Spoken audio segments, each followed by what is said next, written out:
இவர் பேசுகிற சரளத்தை நான் ஒப்பிட்டு பார்க்கும்போது ஏண்டா வந்தோன்னு இருக்குது. இது முன்னே தெரிஞ்சிருந்துச்சுன்னா மறந்துட்டேன் அவர் அவ்வளோ சரளமாக பேசுவார்னு. அவர் ஜெபம் பண்ணும்போது எப்படியாவது இன்றைக்கி ஓடி போயிடணும்னு தோணுது எனக்கு.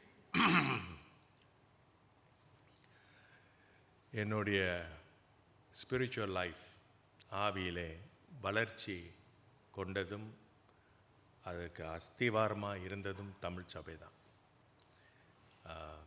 அங்கேருந்து தான் ஆரம்பித்தேன். அதிலேருந்து அப்போ நான் கேலரியிலையும் இருந்தேன். தமிழ் சபையில் சாயங்காலத்தில் ஊழியம் செய்வேன், மொழிபெயர்ப்பாளராக. இந்த வேடிக்கை எங்கேயாவது கேள்விப்பட்டிருக்கீங்களா? மொழிபெயர்ப்பாளர். நான் பட்ட பாடு எனக்கு தான் தெரியும். அப்புறம் அப்படி இப்படின்னு தட்டு மாதிரி ஏந்திரிச்சு நின்று ஒரு அளவுக்கு சமாளித்து ஒரு 5-6 வருஷம் என்னை வச்சு மக்கள் போராடினாங்க. அப்புறம் அது முடிஞ்சு அப்புறம் சபையில், ஆங்கில சபையில் வேலை அதிகமானதுனால அதே சில சமயங்களில் இந்த தமிழ் சபையில் சில சூழ்நிலை நிலவுனதுனால அங்கேருந்து நான் விலக ஆரம்பித்தேன். அதனால் அதிகமாக ஆங்கிலத்திலேயே நாட்டமாக இருந்ததுனால பார்த்திங்கன்னா கையில் தமிழ் பைபிள் இல்லை. அதை முழுசாக 6 அதிகாரம் அந்த மெத்தையோ 6 படிக்கிறதுக்குள்ளே போதும்னு ஆகிடும் உங்களுக்கு. ஏண்டா சபைக்கு வந்தோன்னு தோணும் உங்களுக்கு. அதனால் அந்த பாடை உங்கள்கிட்ட இருந்து விளக்கி அவரை ஒரே ஒரு வசனத்தை மட்டும் வாசிக்க சொன்னேன். அதாவது Matthew 6:33, ஆண்டவருடைய ராஜ்யமும் அவருடைய நீதிகளையும் நீ கவனமாய் மனதில் கொள். இந்த தினந்தோறும் உன் மனதில் போராடும் எண்ணங்கள் உதயமாய் இறங்குவதும் ஏறுவதுமான நிலையை கவலைப்படாதே, அதை நான் பார்த்து கொள்கிறேன் தேவன் சொல்கிறார். ஆனால் நம்ம எப்போவுமே தலைக்கிற தான் செய்வோம் இல்லையா? இன்றைக்கி நம்ம மனசெல்லாம் ரொம்ப தூய்மையாக இருக்கும், ரொம்ப பரிசுத்தமாக இருக்கும். இந்த கேட்டை தாண்டுற வரைக்கும். இந்த கேட்டை தாண்டினோட இந்த மனசு இருக்க அது குரங்கு மாதிரி 4 பக்கமாக பாஞ்சு ஓடும். இது இங்கிட்டு பிடிச்சி இழுக்கிறதா அங்கிட்டு பிடிச்சி இழுக்கிறதான்னு தெரியாது. நடந்து போய்கிட்டே இருப்போம். அழகாக ஒருத்தன் காடியை ஓட்டிகிட்டு போவான், காடியை பார்ப்போம். நானும் அந்த காலத்துலேருந்து நடந்து தான் போயிட்டுருக்கேன். எனக்கு ஒரு காடி வாங்க வசதி இல்லை. ஆண்டவர் என்னத்தை ஆசீர்வதிச்சார் நமக்கு. அன்னையிலேருந்து இன்ன வரைக்கும் இப்படி தான் இருக்குது நம்ம நிலைமை அப்படின்னு தோணும். அப்புறம் திடீர்னு ஒரு சீனர் போவார். நமக்கு நாளைக்கு வேலை இருக்குமான்னு இல்லையான நிலையில் இருப்போம். அவனை நினச்சி நானும் எவ்வளோ ஊழியம் செய்கிறேன், ஆண்டவர் எனக்கு அள்ளி கொடுக்க மாட்டார், எப்போதும் கிள்ளி தான் கொடுக்குறாரு அப்படின்னு நமக்கு தோணும். ஒரு சமயம் ஒரு சபையில் ஒரு மூப்பர் என்கிட்ட கேட்டார், சைமன் எனக்கு ஒரு ஆலோசனை தேவைன்னார். சொல்லுங்க அப்படின்னா. அதுக்கு அவர் சொன்னார், இந்த சபையில் என்ன மாதிரி எவனுமே ஊழியம் செய்கிறதில்ல, ராவும் பகலும் ஊழியம் செய்கிறேன். அது உண்மை, அந்த சாட்சி உண்மை. ராவும் பகலும் கையில் இருக்கிற கொஞ்சத்தையும் கொடுத்து நான் ஊழியம் செய்கிறேன். ஆனால் என்னை பஞ்சம் விட்டு போனதா தெரியலை, கஷ்டம் என்னை விட்டு விலகினதா தெரியலை. என் வாழ்க்கையை என்னை பார்த்தாலே பாவம் கஷ்டப்படுறார் அப்படின்ற ஒரு இமேஜ், ஒரு ஒரு ஒரு அங்கீகாரம், நான் ஒரு டெஸ்டிமனி மாதிரி ஆயிட்டேன்னா இதுக்கு என்ன சொல்கிறீங்க அப்படின்னு கேட்டார். நான் யோசிச்சுக்கிட்டு இருக்கும்போதே அவர் சொன்னார், இன்னொரு விஷயம் அப்படின்னாரு. இதை சமாளிக்கவே முடியல. இல்லை இன்னொரு விஷயம்னு, இந்த சபையில் எதுவுமே செய்யாமல் உட்காந்துருக்கான்.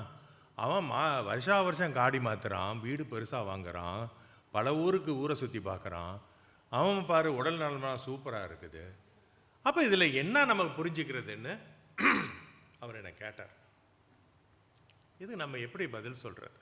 இதுதான் நான் சொல்கிறது. இங்கே உட்காந்துருக்கும்போது, இங்கே நம்ம அமர்ந்து நம்ம செய்தியை கேட்கும்போது மனசு ரொம்ப ஓரளவுக்கு பரிசுத்தமாக இருக்கும். ஐயா பண்ண அந்த ஜெபத்திலே நம்ம சென்டிஃபைட் ஆட்டுற மாதிரி ஒரு ஃபீலிங் இருக்கும். இந்த கேட்டை தாண்டின உடனே என்ன ஆகுது, பழைய குருடி கதவு துறடின்னு டப்புன்னு நம்ம இருக்கு ஐயா இருக்கு, அவ்வளோ தண்ணி குடிக்கணுமாண்ணா, புரியுது.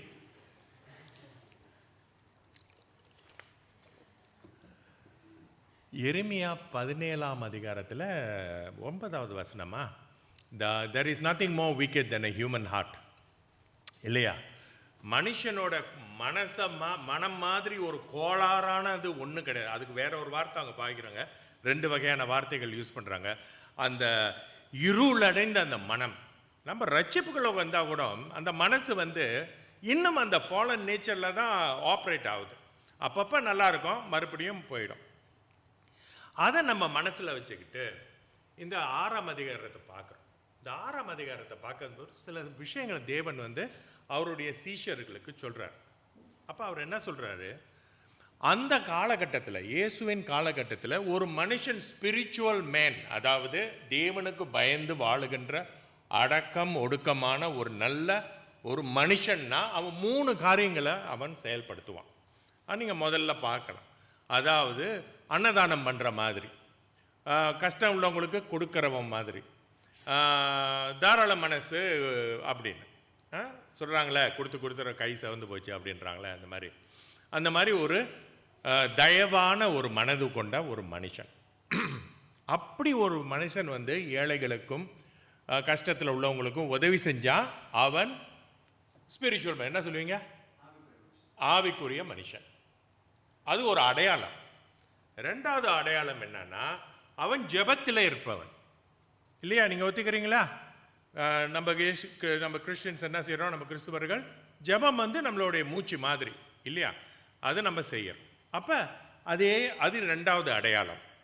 3வது அடையாளம் என்னன்னா, அவன் உபவாசம் செய்பவன். நம்ம ஒரு காலத்தில் விரதம் எடுத்தோம். அது விரதத்துலேருந்து மூவ் ஆகி அப்படி தான் அந்த காலத்தை இப்போ நான் இன்டர்பிரேட் பண்ணும்போது விரதம்னாங்க. எனக்கு விருந்தே வச்சுட்டாங்க அவங்க. விரதம் இல்லையா, உபவாசம் அப்படின்னா. கரெக்டா? ப்ரொனன்சியேஷன் ரைட்டா? உபவாசம். இது 3 இருந்துக்கிற ஒரு மனுஷன் நல்லவன், ஆண்டவரில் பிரவேசிப்பவன், ஆண்டவருக்கு பயந்து நடப்பவன். இப்போ நீங்கள் 3 செய்கிறீங்களா? 3 செய்கிறீங்களா? ஜெபம் பண்ணுறீங்க இல்லையா? காலையில் எழுந்திரிச்சேன்னா எதுக்கு இல்லாட்டினாலும் கஷ்டத்துக்காக ஜெபம் பண்ணுறோம் இல்லையா? சாப்பிட்றதுக்கு முன்னே ஜெபம் பண்ணுறோம் இல்லையா? சரி, ஜெபம் பண்ணுறோம். 2வது, யாருக்காவது கொடுத்து உதவி இருக்கீங்களா? செஞ்சுருக்கீங்களா? கொடுத்துருக்கீங்க. சமயத்தில் பிள்ளைங்க கதவு தட்டுவாங்க, என்கிட்ட ஐஸ்கிரீம் வாங்கிக்கோங்க, நான் உங்களுக்கு அப்படி கொடுத்து உதவி இருக்கீங்களா? 3வது, யாராவது உபவாசம் எடுத்துருக்கீங்களா? சந்தேகம்தான். சரி, பரவாயில்ல. ஈஸ்டர் வருது, ஒரு சமயம் இருக்கலாம். நான் இருக்க முடியாது, நான் டயபெட்டிக், இருந்தேன்னா ஐசியூக்கு போயிடுவேன். அதனால் நான் இருக்க முடியாது. நான் முயற்சி பண்ண ஒரு சமயம் உபவாசம் பண்ணலான்னு. உபவாசம் பண்ணும்போது சிங்கப்பூரில் உள்ள அத்தனை உணவகமும் வந்து போகுது. எப்படி நம்ம உபவாசம் எடுக்கிறது? டெம்டேஷன் இஸ் வெரி ஹை இல்லையா? நான் ஒரு சமயத்தில் உட்காந்துருக்கேன், எப்படியாவது 4 மணி ஆனான்னு சாப்பிட்றணுன்னு லன்ச் டைமில் ஸ்வென்சன் ஐஸ்கிரீம் இதில் உட்காந்துருக்கேன். அந்த என்ன சொல்லுவாங்க, அந்த அந்த அந்த மாதிரிலாம். அதனால் நான் கைவிட்டுட்டேன். நமக்கு அது சரி வராது, நம்ம அது ஒதுங்கிடுவோம். இந்த 3 காரியங்களை குறித்து ஆண்டவர் பேசுகிறாரு. அப்போ இதை நம்ம புரிஞ்சுக்கணும். முதலாவது 1வது வசனத்துலேருந்து 4வது வசனத்தில் என்ன சொல்கிறாரு, நாம் பிறருக்கு உதவும் பொழுது, பிறர்களுடைய தேவையை பூர்த்தி பண்ணும் பொழுது ரகசியமாக பண்ணுன்னு சொல்கிறார்.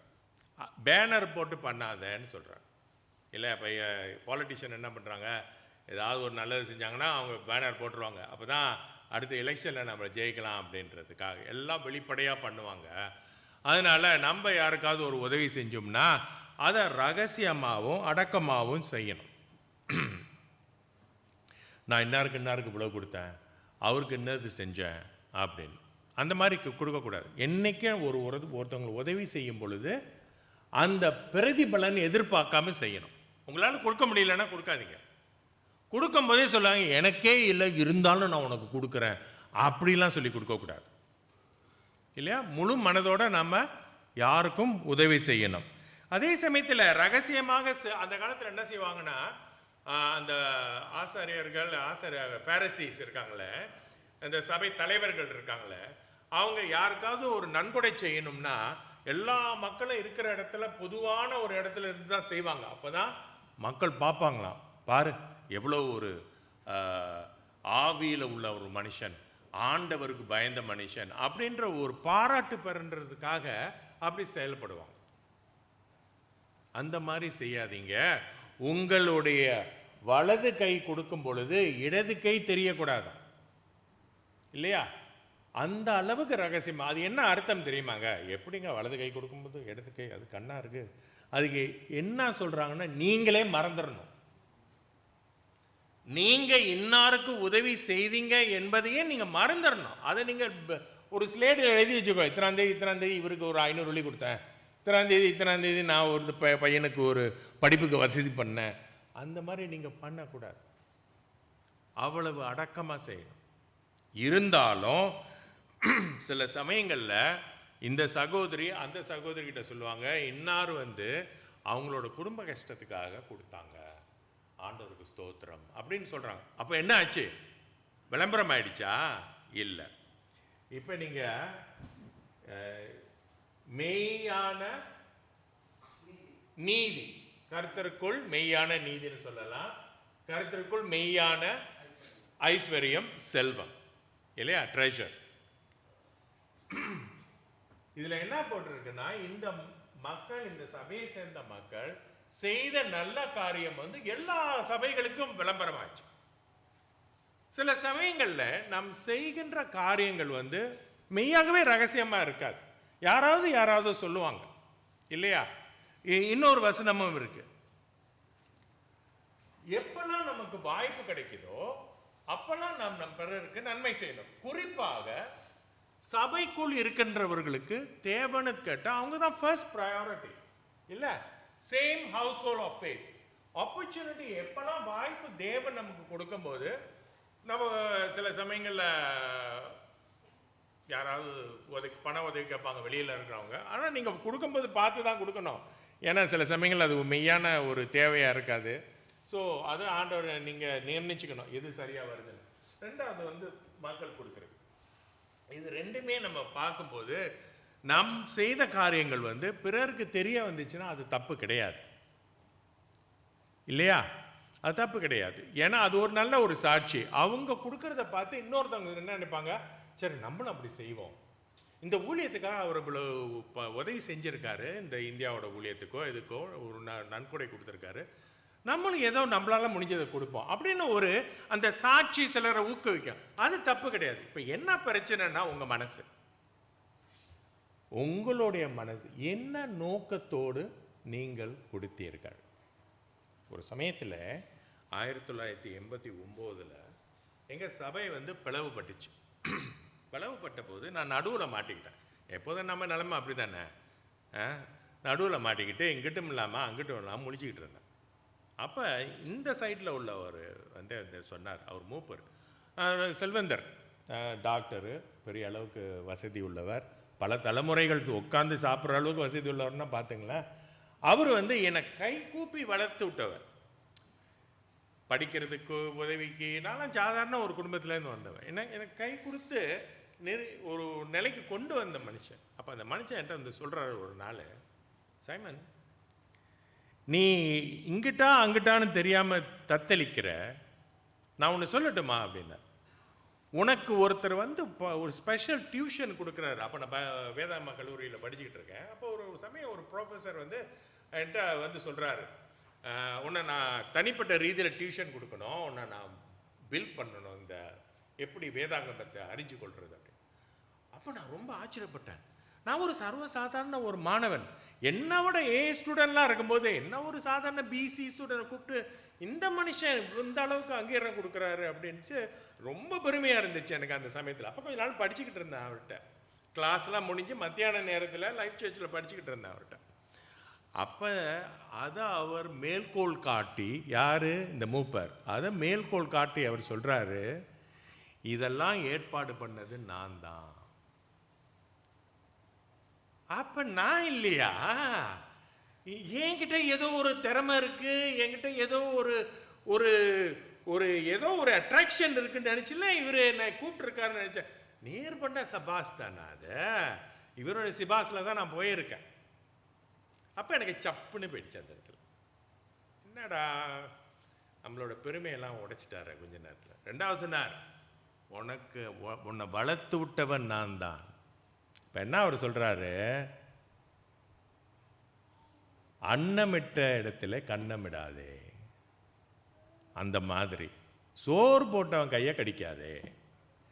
அதனால் ரொம்ப யோசிக்காமல் என் பக்கம் வந்துருன்றார். பார்த்தீங்களா? சில சமயங்களில் நம்ம பிறருக்கு உதவி செய்யும்போது அந்த ஆரம்பம் சரியாக இருக்கும். இப்போ ஒரு போதகர் எடுத்துக்குமே, இது போதகர்களோட பிரைமரி ப்ராப்ளம். உங்கள் சபையில் உள்ளவர் ஒருத்தர் பல கஷ்டங்களில் போகும்போது போதகர் தான் அங்கே இருப்பார். உங்களுக்கு ஜெபம் பண்ணுறது, உங்களுக்கு என்னென்ன உதவி செய்யணுமோ, என்னென்ன ஆலோசனை கொடுக்கணுமோ, ராவும் பகலும் அங்கே நின்று உங்களுடைய காரியங்களை பார்க்கும்போது அதெல்லாம் கடந்து ஒரு நல்ல நிலைக்கு வந்தவுடன் நீங்கள் அவருக்கு எதிர்ப்பாக நிற்பீங்க. ஒரு அந்த சமயத்தில் நீங்கள் ஒரு லீடராக கூட ஆயிடுவீங்க அந்த சர்ச்சில். அப்போ நீங்கள் பேசும்போது அவருக்கு என்ன தோணும்? அவர் மனைவிட்ட அவர் என்ன சொல்லுவார்? அவங்க கஷ்டப்பட்ட காலத்தில் நான் எவ்வளவு செஞ்சேன் பத்தியா, என்னையே ஒரு விரோதி மாதிரி நடத்துகிறேன். அப்போ அந்த டைமில் உங்களுக்கு அந்த மாதிரி தோணக்கூடாது. செய்தது கடமை, பிரதிபலன் எதிர்பார்க்காம செய்வது தான் கடமை. We are just workers of the Lord. ஒருத்தர் ஒரு பேங்கை ஜாகா பண்ணுறாருன்னு வச்சுங்களேன், அதுக்காக பேங்கை சொந்தம் கொண்டாட முடியுமா? இல்லையா? நீ செஞ்ச வேலைக்கு உனக்கு ஆண்டவர் ஊதியம் போட்டார் இல்லையா, அதோட போயிடணும். அந்த மாதிரி ஒரு டிஸ்கனெக்ஷன் இருக்கணும், பொசஷன் இருக்கக்கூடாது. நம்ம ஒரு பிறருக்கு உதவி செய்யும்போது அவங்கள நம்ம பிடிச்சிக்கக்கூடாது, ஒரு ஸ்ட்ரிங் அட்டாச்மெண்ட் இருக்கக்கூடாது, அதை வச்சுக்கிட்டு அவங்கள நம்ம ஓட்டக்கூடாது. அதே மாதிரி மக்கள் போதகரை செய்வாங்க. போதகருக்கு இந்த உதவி அந்த உதவி எல்லாம் பண்ணிவிட்டு அப்புறம் போதகரை கையாட்டி பொம்மை மாதிரி பண்ணுறதும் உண்டு. எல்லாம் பார்த்தவன் நான், எல்லாத்தையும் பார்த்து கடந்து அடிப்பட்டு உதப்பட்டு மிரிப்பட்டு, ஆங்கிலத்தில் சொல்லுவாங்க த்ரோன் அண்டர் த பஸ், அந்த மாதிரி த்ரோலாம் பல்லப்பட்டு வந்தவன்.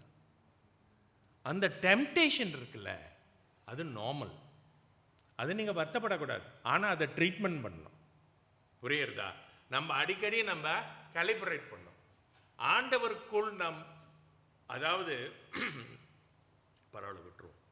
சரி, இருந்தாலும் மத்தேயு 5ஆம் அதிகாரம் 16வது வசனத்தில் சொல்றாரு, உங்களுடைய நற்காரியங்களை அறிக்கையிடுங்கன்னு சொல்றாரு. எந்த வசனம்? இந்த சாப்டர்ல, அதிகாரத்தில் ஒரு அதிகாரத்துக்கு முன்பு. Let your light so shine before men. இதை நீங்க படிச்சீங்கன்னா சொல்லுவீங்க, என்ன ஆண்டவர் இங்க 5ல் எப்படி சொல்றாரு, 5வது அதிகாரத்தில் 6வது அதிகாரத்தில் ரகசியமா பண்ணுன்றாரு, என்ன சொல்றாரு? இது ரட்சிப்பு சம்பந்தப்பட்டது. அது ரட்சிப்புக்குள் வந்த பிறகு நீங்க உங்க நடந்து கொள்ற வழிமுறைகள், உங்கள் ரட்சிப்புக்குள்ள இருக்கிற அந்த டிரான்ஸ்ஃபர்மேஷன் இருக்கு இல்லையா, உங்களுடைய மாற்றம். குடித்தவன் குடிக்காதவனாகவும், திருடுறவன் திருடாதவனாகவும், குடும்பத்தில் கலவரம் பண்றவன் கலவரம் பண்ணாமல இருக்கிறான் பாருங்க. அதை மற்றவங்க பார்த்து எப்படி அந்த மனுஷன் எப்படி மாறிட்டார், அதுதான் இது. இதை நீங்க ஒரு கேஸா இதை எடுத்துக்கிட்டு, இதை ஒரு சாட்சியா எடுத்துக்கிட்டு நீங்க இங்க 6ஆம் அதிகாரத்துக்கு நீங்க கேட்கக்கூடாது. புரியுறதா? இது உங்களுடைய வாழ்க்கையின் மாற்றம்.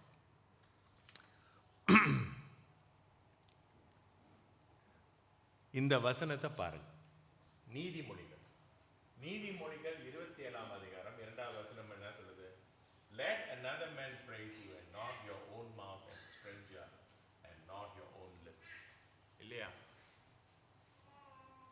இல்லையா? என்னைக்கும் மனத்தாழ்மை ரொம்ப அவசியம். எது செய்தாலும் ஆண்டவருக்காக. இப்போ காணிக்க போடுறீங்கல்ல, நீங்கள் பக்கத்தில் உள்ளவங்கள்ட்ட சொல்லுங்க, நான் 50 வெள்ளி போட்டேன் அப்படின்னு சொல்லுவீங்களா? சொல்ல மாட்டீங்களா?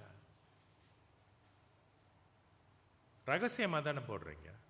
மற்றவங்க போடுறதே நம்ம பார்க்கக்கூடாது. எவ்வளோ பாரு, இவ்வளோதான் போட்டிருக்கான், அவன்டா காசா இல்லை, பார்க்கக்கூடாது. அது இந்த கைக்கு அந்த கை ரகசியம்.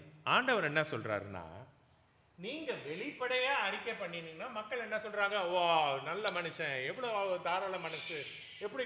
உங்களோட பாராட்டு இதோட முடிஞ்சிருச்சு, இங்கேயோட முடிஞ்சிருச்சு. ஆண்டவர் அதை கோவிச்சுக்கல, நீங்கள் கேட்டீங்க, உங்களுக்கு பலன் கிடைச்சது. ஆனால் நீங்கள் ரகசியமாக செய்கிறதை தேவன் வெளிப்படையாக அறிக்கையிடுவார். எப்போ? நீங்கள் தேவனை பார்க்கும்போது. So the choice is yours. இப்போ வேணுமா, பிறகு வேணுமா, இல்லையா? ஸோ அது ஒரு காரியம் நம்ம பார்க்கணும். 2வது, ஜெபம் பண்ணுவது. அவர் சொல்றாரு, 16 துவங்கி 18 வரைக்கும் அந்த வசனத்தில் அவர் என்ன சொல்கிறாருன்னா, இவங்க வந்து இந்த சர்ச் லீடர் இருக்காங்களே, அந்த ஆண்டவருடைய இயேசு கிறிஸ்துவின் டைமில் இருக்கிற அந்த சினகாகில் இருக்கிற லீடர்ஸு, அங்கே அந்த ட்ரம்பெட் மாதிரி ஊதுவாங்க இல்லையா? அப்படி அந்த இப்போ கோயிலில் வந்து மணி அடிக்கிறாங்களே, கோயிலில் மணி அடிக்கும்போது இப்போ நம்ம சபையில் மணி அடிப்பாங்க, இங்கே அடிக்கிறாங்களா மணி அடித்தோடனே போதருக்கு வந்துக்கிட்டு இருக்காரு, கேட்டுக்குள்ளே போகிறாரு, புரியுதா? மணி அடிச்சிட்டாங்க, அங்கேயே கீழே முட்டிக்கால் முழங்கால் போட்டு ஆண்டவரே இயேசு கிறிஸ்துவே இந்த சபையை ஆசீர்வதி போகிறோம் வரோம் முழங்கால். Pastor Nathan is a very spiritual man, look at him, he is praying. அந்த மாதிரி பண்ணுவாங்க அவங்க. அதனால இயேசு சொல்றாரு, இந்த மாதிரி காட்சியெல்லாம் பண்ணாதீங்க, நீங்கள் உங்களுடைய அறைக்குள் போய் ரகசியம், அந்த அறை இருக்குதுல்ல, நம்ம இப்போ நீங்கள் இந்து வீடுகள்லாம் போனீங்கன்னா அவங்களோட ஸ்டோர் ரூம் தான் அறை, அந்த அறை தான் இப்போ டெம்பிள் ஆகிடுச்சு அவங்க வீட்டில். இல்லை முன்னெல்லாம் சொல்ல நான் பண்ணேன், என் டைம்லலாம் ஒரு எல் ஸ்டேப்பு இப்போ ஸ்டாண்டை போட்டு ஒரு பலகையை போட்டு ஒரு 4-5 பேர் அவங்க மேலே உட்கார வச்சு அவங்கள மாலையை போட்டு தண்ணியை வச்சு விளக்கு ஏற்றி பாட்டு பாடி மணி அடித்து ஏதோ சொல்லிட்டு போயிட்டு இருக்கோம் இல்லையா? இப்போ ஸ்டோர் ரூமில் கோயிலே உள்ளே கொண்டு வந்து வச்சுட்டாங்க. ஆனால் அது வந்து இன்றையோட ஒரு கம்பேரிசன். இந்த பைபிளில் என்ன போட்டிருக்குன்னா, அந்த டைமில் இந்த க்ளாசட் சொல்கிறாங்கல்ல, அந்த இடத்துல உங்களோட ஜுவல்லரி, உங்களுடைய ப்ரெஷஸ் ஸ்டோன், உங்களுடைய செல்வம் போன்ற காரியங்களை வைக்கக்கூடிய ஒரு ரகசிய அறை. நீங்கள் போட்டிருக்க மாட்டீங்க வெளியில், 3வது இப்படி போய் டர்ன் பண்ணிங்கன்னா அங்கே தான் என் நகையெல்லாம் வச்சுருக்கேன் அப்படின்னு, அப்படி ஒரு சைன் போட்டிருக்க மாட்டீங்க வெளியில். அது ரகசிய அறை. ஆண்டவர் சொல்கிறார், என்கிட்ட நீங்கள் பேசும் பொழுது ரகசியமாக பேசுங்கள். நீங்கள் ரகசியமாக சொல்கிறதை நான் வெளிப்படையாக நான் அந்த பலனை கொண்டு வந்து சேர்ப்பேன்றார். அப்போ போதகர் வெளிப்படையால் ஜெபம் பண்ணார், அது பிரச்சனையாச்சே. அப்போ நம்ம சாப்பிடும்போது மற்றவங்களாம் பார்க்குற அளவுக்குள்ள ஜெபம் பண்ணுறோம், அது தவறாச்சே. அப்போ நம்ம என்ன தான் செய்கிறது? இன்னொன்று, அந்த சபையில் ஜெபம் பண்ணுறதை பற்றி ஒன்றும் குறையில்லை இல்லையா? இதில் என்னன்னா, பிறர் என்ன பார்க்கணும் அப்படின்னு ஜெபம் பண்ணுறது. இப்போ எனக்கு ஒரு டெம்டேஷன் இருக்குது. என்ன டெம்டேஷன்னா, எந்த சபையில் அது லைஃபாக இருந்தாலும் சரி, அது இன்டர்நெட்டில் இருந்த இப்போ சமீபத்தில் வந்து கிங் சார்ல்ஸ் வந்து இவர் அரசர் ஆனார் இல்லையா? அப்போ அந்த சர்ச் சர்வீஸ் நடக்கும்போது அங்கே எப்படி ஜெபம் பண்ணுறாங்க, என்னென்ன வார்த்தைகள் யூஸ் பண்ணுறாங்கன்னு அதை நான் செக் பண்ணிக்கிட்டு இருந்தேன். என்ன என்னோட எண்ணம், அதை கொண்டு வந்து நம்ம என்னோட இதில் புகுத்தினோம்னா எப்போதும் கேட்டு சலிச்சு போனவங்க, என்னடா இன்னைக்கு சபையில் இவர் ரொம்ப சுவையாக ஜெபம் பண்ணுறாரு அப்படின்னு ஒரு டெம்டேஷன். அது பண்ணக்கூடாது. பிறர் நம்மளை பார்த்து ரசிக்கணும்ன்றதுக்காக ஜெபம் பண்ணக்கூடாது. வார்த்தைகளை அப்படியாக நீங்கள் வந்து கோர்வை பண்ணக்கூடாது. ஆனால் உங்கள் ஜெபத்தை மேன்மைப்படுத்தலாம். இன்னைக்கு இவ்வளோ இப்படி தான் ஒரு பிரைமரி லெவலில் ஜெபம் பண்ணுறீங்க, ஆனால் நீங்கள் ஆவியில் வளரும் பொழுது ஒரு செகண்டரி லெவலில் ஜெபம் பண்ணுவீங்க. இன்னும் நல்லா வளரும் பொழுது காலேஜ் லெவலில் ஜெபம் பண்ணு, அது தப்பு இல்லை, அது வளர்ச்சியின் அடையாளம். ஆனால் பிறரை நம்ம இம்ப்ரெஸ் பண்ணணுன்றதுக்காக ஜெபம் பண்ணுறோம் இல்லைங்களா, அது தப்பு. இப்போ அவர் சொல்கிறாரு, சார் பிரதர் நீங்கள் ஏன் ஜெபம் பண்ணுங்க. அப்போ அவர் எங்கே ஆரம்பிப்பாருன்றீங்க? ரெவலேஷன், இது ஜெனிசிஸில் ஆரம்பித்து ரெவலேஷனில் முடிப்பார். இதுக்கு இடையில உள்ளவங்களாம், ஐயா இவனை ஏன் கிரேஸ் சொல்ல கூப்பிட்டோம் அப்படின்னு சாப்பிட்றதுக்கு முன்ன சில ஆசாமிகளை நான் கூப்பிடவே மாட்டேன், கொடுத்துட்டா போதும், விட மாட்டான் மைக்கு. அவன் நம்ம இங்கே சாகரம் பசியில் அவன் அப்போ தான் ஆண்டவருடைய தியாலஜி, அவர் எப்படி வந்தார், கண்ணின் வயிற்றில் பிறந்து எப்படி, அதெல்லாம் எனக்கு தெரியும். சப்ஜெக்டிவா மேட்ரு சொல்லு. அப்போ அதுதான் ப்ராப்ளம். அதை எப்படி நம்ம தெரிஞ்சுக்க முடியும்? உங்களுக்கு தான் தெரியும் உங்களுடைய மனதின் நோக்கம். அதில் 2வது என்ன சொல்கிறார் தேவன், சொன்னதையே திருப்பி திருப்பி சொல்லிக்கிட்டு இருக்காதுங்கன்றது ரெப்பிட்டிஷன். இந்த அந்த காலத்தில் இந்த இது உங்களுக்கு தெரியும், இந்த வசனம் ஃப்ரம் மார்னிங் டில் நைட் ஓல் பால், அந்த எலியாவா எலியாவும் அந்த 400 பாலுடைய சாரி சொல்லிடலாமா? தீக்க தரிசிங்களா வீணா பண்ணுங்க. அது 400 பேர் இது பண்ணி எல்லாத்தையும் அன்னைக்கு கிளீன் பண்ணிட்டாங்க இல்லையா? அவங்க ராவும் பகலும் சொன்னதையே சொல்லிக்கிட்டு இருக்காங்க. இன்னொரு எஃபிஷியன்ஸ்ல டயனாவை இதே 2 மணி நேரம் சொன்னதையே சொல்லிக்கிட்டு இருப்பாங்க. அந்த மாதிரி நீங்க சொல்லாதீங்க. நீங்க ஜெபம் பண்ணும் பொழுது பார்த்து நீ தெளிவா சுருக்கமா கிளியரா ஜெபம் பண்ணுங்க. இப்போ ஆண்டவர் இயேசு கிறிஸ்து நமக்கு ஒரு த லார்ட்ஸ் ப்ரேயர் சொல்லி கொடுத்துருக்காரு இல்லையா? Our Father which art in heaven, hallowed be thy name. அதை நீங்கள் மந்திரம் போல சொல்லக்கூடாது. புரியுறதா? உங்களுக்கு ஒரு சாம்பிள், ஒரு டெம்ப்ளேட் கொடுத்துருக்காரு. இந்த மாதிரி நீ ஆரம்பித்து இந்த மாதிரி முடிக்கணும், இதுக்கு இடையில இன்னென்ன விஷயங்களை நீ சேர்க்கலாம் அப்படின்னு ஆண்டவர் அது எதையுமே ரெப்பிட்டிஷன் இல்லை பாருங்க. சொன்னதே சொல்லிட்டு our Father in heaven, our Father in heaven, our Father in heaven, our Father in heaven, our Father in heaven. அப்படி கிடையாது. இப்போ மகன் உங்கள்கிட்ட சொல்கிறாரு, எனக்கு காசு வேணும், எனக்கு காசு வேணும், எனக்கு காசு வேணும், காசு வேணும், காசு வேணும், வாங்கிட்டு ஒரு அரை புட்டுற மாட்டீங்க. அரைவீங்களா இல்லையா? நான் விளையாடுறியா? என்னடா வேணும் உனக்கு? இல்லைம்மா எனக்கு காசு வேணும். அது தெளிவாக சொல்லு. ஏன் பாட்டா பாடுற? முடிஞ்சால் கொடுக்குற, முடியாதுன்னா போ. நமக்கே எரிச்சல் வருத, ஆண்டவருக்கு எப்படி இருக்கும்? தெளிவாக ஆண்டவர்கிட்ட போய் பேசணும். ஆண்டவரே இன்னார் இதுதான் என்னுடைய பிரச்சனை. உங்கள் சொந்த மொழியில், உங்கள் சொந்த வார்த்தையில், உங்கள் சொந்த நடைமுறையில் பேசணும். போதருக்கு மாதிரி பேசணுன்னு காப்பி ஒன்றா அப்புறம் என்ன நினைப்பீங்க? நம்ம பேசுகிறதுக்கு ஆண்டவர் கேட்க மாட்டுது, நம்ம போதகர் தான் என்கேஜ் பண்ணணும். அவர் பேசினார்னா எல்லாம் ஓகே ஆகிடும் பிரதர். யாராவது அப்படி சொல்லியிருக்கீங்களா? நான் அப்படி தான் நீலகிரிஸில் பேச போனேன். அங்கே நான் தட்டு மாதிரி பேசிக்கிட்டு இருக்கும்போது அப்படியா இப்படியான்னு சபை முடிஞ்சிச்சு. அன்றைக்கி இந்த 4-5 வயசானவங்க வந்தாங்க. ஒரு 10 வயசானவங்க இருப்பாங்க. வந்தாங்க, நின்னாங்க. அப்போ நான் இந்த மூப்பரை பார்த்து கேட்டேன், ஏங்க இவங்கெல்லாம் நின்றுக்கிட்டு இருக்காங்க அப்படின்னு. உங்களை ஜெபம் பண்ண சொல்ல போகிறாங்க அப்படின்னு. ஆமாவா? அப்புறம் அந்த மனுஷங்களை பார்த்து, என்னம்மா உங்களுக்கு என்ன வேணும்?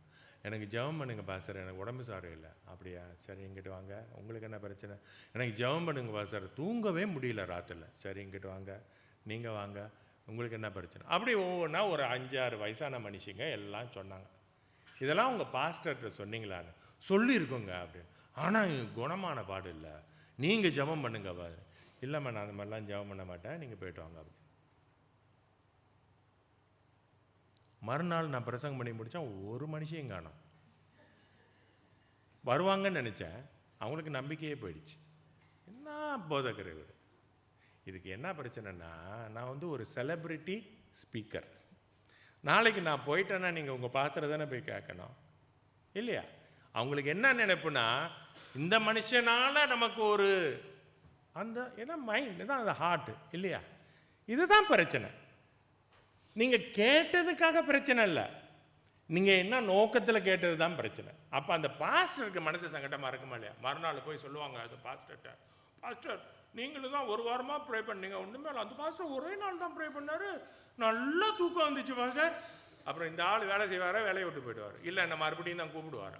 இது தேவையானக்கு வந்துமா, டீயை குடிச்சுமா, 4 கொய்யாக்காய் சாப்பிட்டுமா, 4 பேருக்கு எடுத்து உபதேசம் பண்ணணுமா, வீட்டுக்கு போகணுமா இல்லாமல் அங்கே ஒரு கொலைப்படியே பண்ணி விட்டுட்டு அவன் வேலைக்கும் வெடி வச்சுட்டு போகிறான்.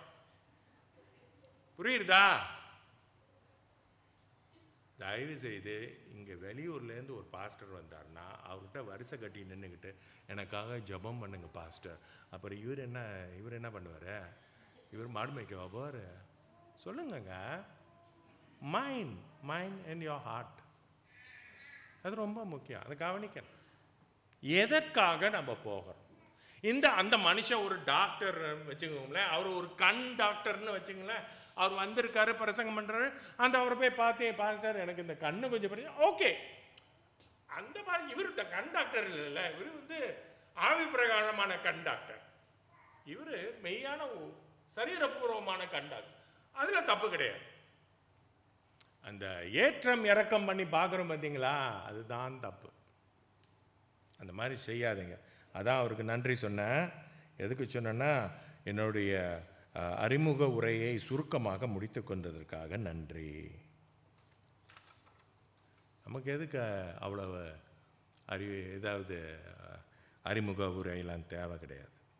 கடைசியாக அவர் சொல்கிறாரு, அதற்காக தேவன் வந்து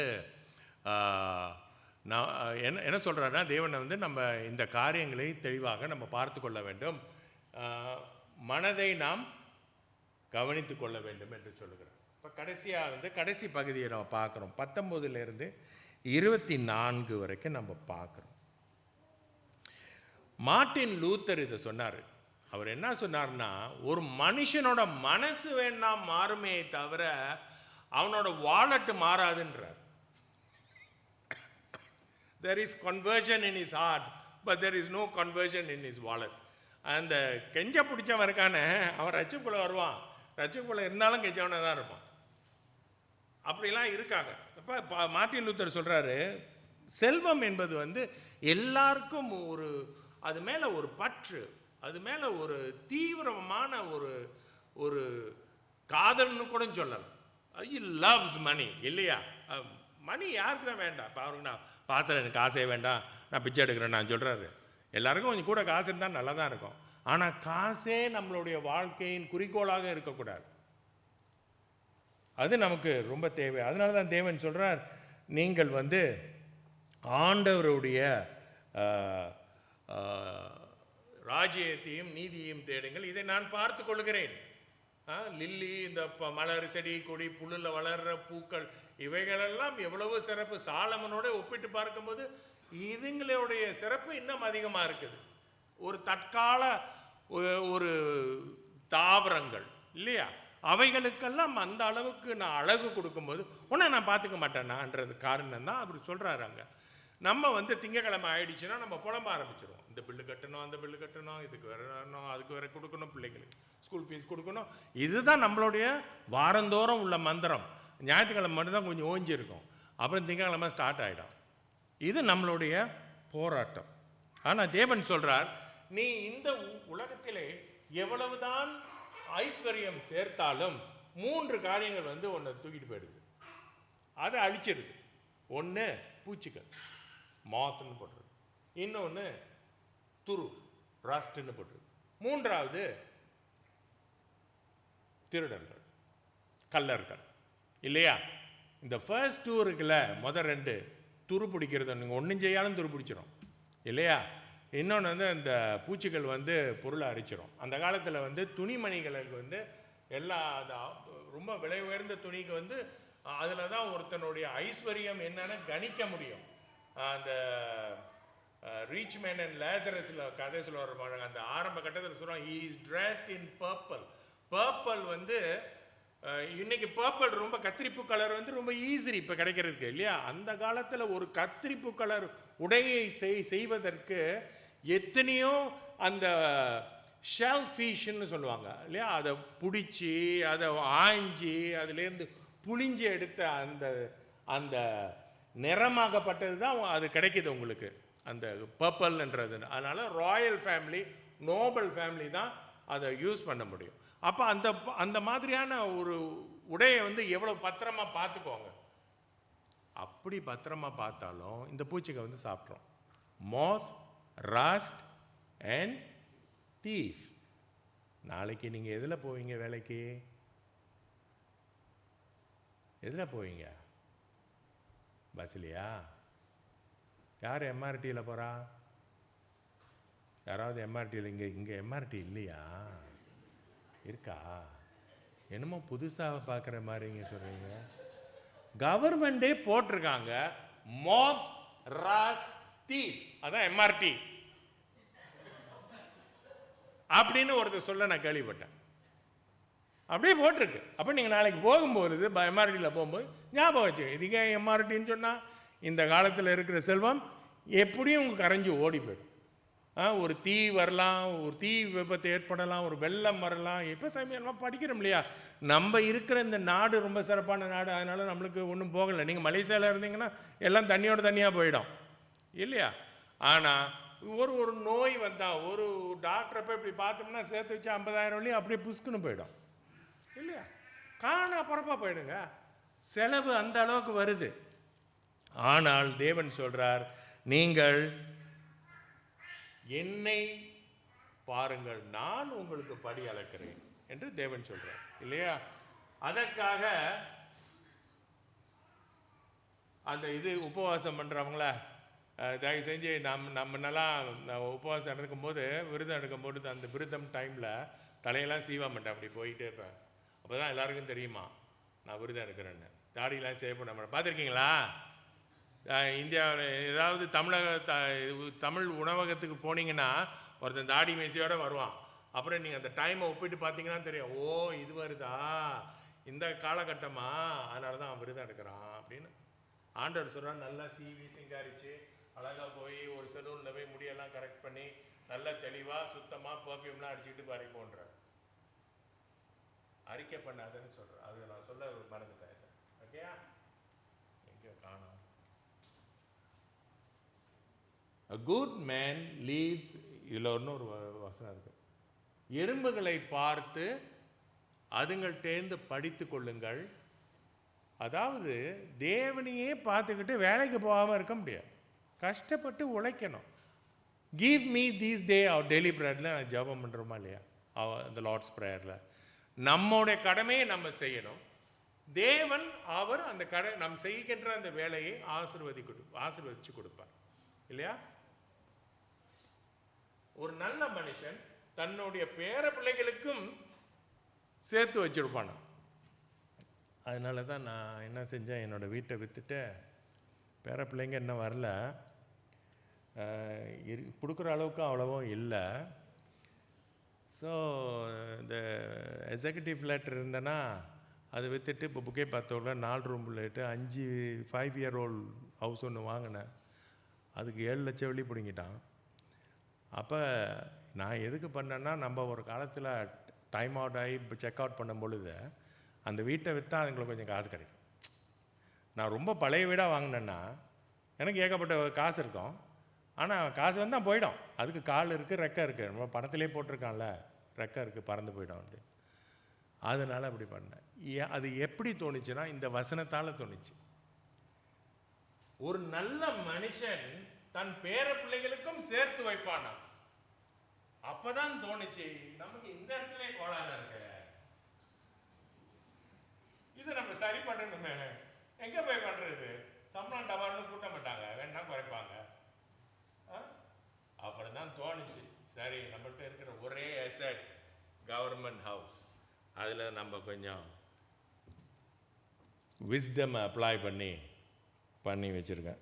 அடுத்த மாதம் சாவி கொடுப்பான். அதுக்கு அடுத்த மாதம் போய் அந்த வீட்டுக்கு போயிடணும். போய் சேர்ந்துடல அந்த வீட்டுக்கு.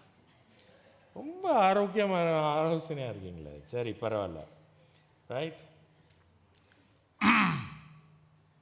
ஸோ தேவன் இந்த காரியங்களை நாம் பார்த்து கொள்ள வேண்டும் என்று சொல்லுகிறார். வேறு ஏதாவது? The generous soul will be made rich and he waters and refreshes himself. All right?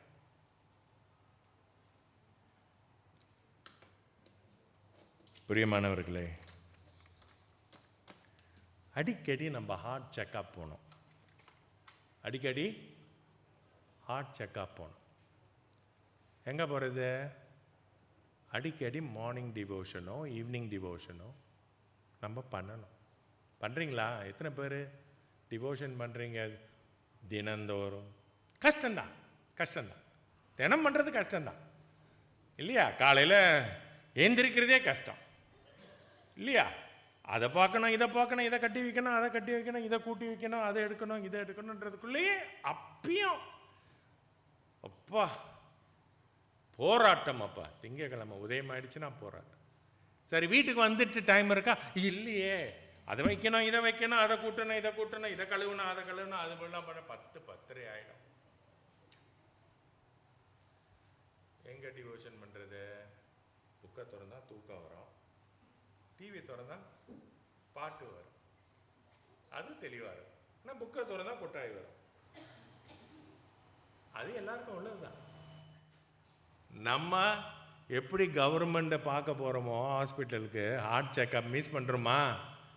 இல்லை, நீங்கள் எப்படியாவது தினந்தோறும் செக்கப்புக்கு போங்க. லஞ்ச் டைம் ஃப்ரீயாக இருக்கா வேலை இடத்துல, அந்த டைமில் பண்ணுங்கள். எம்ஆர்டி பஸ்ஸில் போகிறீங்களா, அங்கே என்ன வேடிக்கை பார்த்துக்கிட்டு இவனை பார்த்துக்கிட்டான், அதான் அப்போ ஒரு டிவோஷன் பண்ணு இல்லையா?